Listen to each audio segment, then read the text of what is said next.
আমরা ধর্মের নামে অধর্মগ্রবাদী রাজনীতির বিরুদ্ধে কাজ করি। আনঅফিসিয়ালি আমরা আজকে 40 বছর ধরে কাজ করছি। অফিসিয়ালি আমরা আজকে 2010 থেকে এই 15 বছর ধরে আমরা কাজ করছি।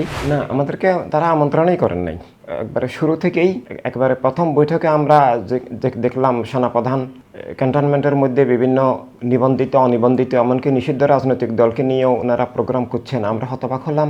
ওনারা ঘোষণায় বললেন দেশের সব রাজনৈতিক দলকে নিয়ে তারা সংলাপ করছেন, কিন্তু আমরা বিগত সরকারের বিরুদ্ধে আমরা অনেক ঝুঁকি নিয়ে অনেক ভাই বোন আমাদের গ্রেফতার, অনেক ভাই বোনের বিরুদ্ধে এখনও মামলা আছে আমাদের সদস্যদের বিরুদ্ধে। আমরা এত ত্যাগ স্বীকার করে এত ঝুঁকি নিয়ে বাংলাদেশ এবং বিশ্বব্যাপী আন্দোলন করেছি, কিন্তু আমাদেরকে তারা আমন্ত্রণ করলেন না। পরবর্তীও কোনো সংলাপে বৈঠকে আমাদেরকে আমন্ত্রণ করলেন না। এটা বিভেদ, এটা বৈষম্য, এটা দেশকে, রাষ্ট্রকে, গণতন্ত্রকে ধ্বংসের দিকে ঠেলে দেওয়া। এর পরিপ্রেক্ষিতে আমরা তাদের সাথে আলাপ আলোচনা করার চেষ্টা করছি যে কেন আপনারা এই বৈষম্য করছেন। তারা বিভিন্ন মিথ্যা অপবাদ দিচ্ছেন, কেন তারা বলছেন গোয়েন্দা বাহিনীর রিপোর্ট আপনাদের এগেনস্টে নেগেটিভ। আমরা বললাম কিসের ভিত্তিতে, কোন বেসমেন্টে, কিসের বেসিসে আমাদেরকে প্রমাণ দেন। আমাদেরকে কিছু বলতে হলে সেটা প্রমাণ দিয়ে বলতে হবে। কেউ একজন একটা মিথ্যা অপবাদ দিয়ে দিবে আর আপনারা সেটার ভিত্তিতে বিচার করবেন, তা তো হতে পারে না।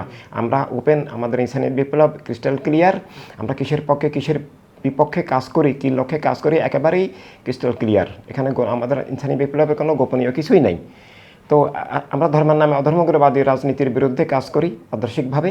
ধর্ম রক্ষা, রাষ্ট্র রক্ষা, জীবন রক্ষার জন্য আমরা মনে করি যে ধর্মের রাজনীতি আমাদের প্রণিবেদ দেওয়া, সব মানুষের নিরাপত্তা, অধিকার, স্বাধীনতা ভিত্তিক রাষ্ট্রের লক্ষ্যে, সব মানুষের প্রতিনিধিত্বশীল, সব মানুষের কল্যাণের, সব মানুষের ভালোবাসার, সব মানুষের মানবিক স্বার্থ রক্ষার রাজনীতি মানবতার রাজনীতি।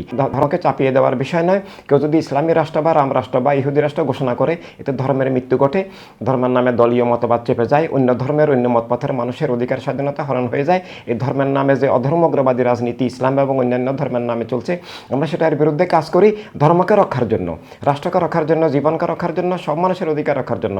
অপরদিকে আমরা আরেকটা রাজনীতি, বস্তুবাদী, জাতীয়তাবাদী চেতনা রাজনীতির বিরুদ্ধে কাজ করি। কারণ আমরা মনে করি বস্তুবাদ মানব জীবন অস্বীকার করে, মানব সত্তা অস্বীকার করে। বস্তুবাদের কারণেই মানুষে বিভেদ, বৈষম্য, বিদ্বেষ, শত্রুতা তৈরি হয়। বস্তুবাদের কারণে মানুষের শত্রু হয়। বস্তুবাদ মানবাত্মা, মানবিক পরিচয়, মানুষের আত্মপরিচয়, জীবনের সত্যকে ধ্বংস করে দেয়।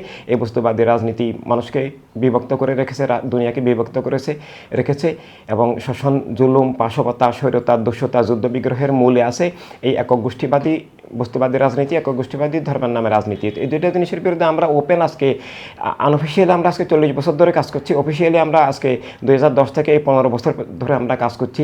তো আমরা এগুলো সব জায়গায় তুলে ধরার চেষ্টা করছি যে আসুন সব দলকে নিয়ে কাজ করুন, আর না হলে সেটা গণতন্ত্র হবে না। সেটা আপনাদের বর্তমান সময়ের অধ্যায় একটা কলুষিত অন্ধকার স্বৈরতার অধ্যায় হিসেবে ইতিহাসে কলঙ্কিত হবে।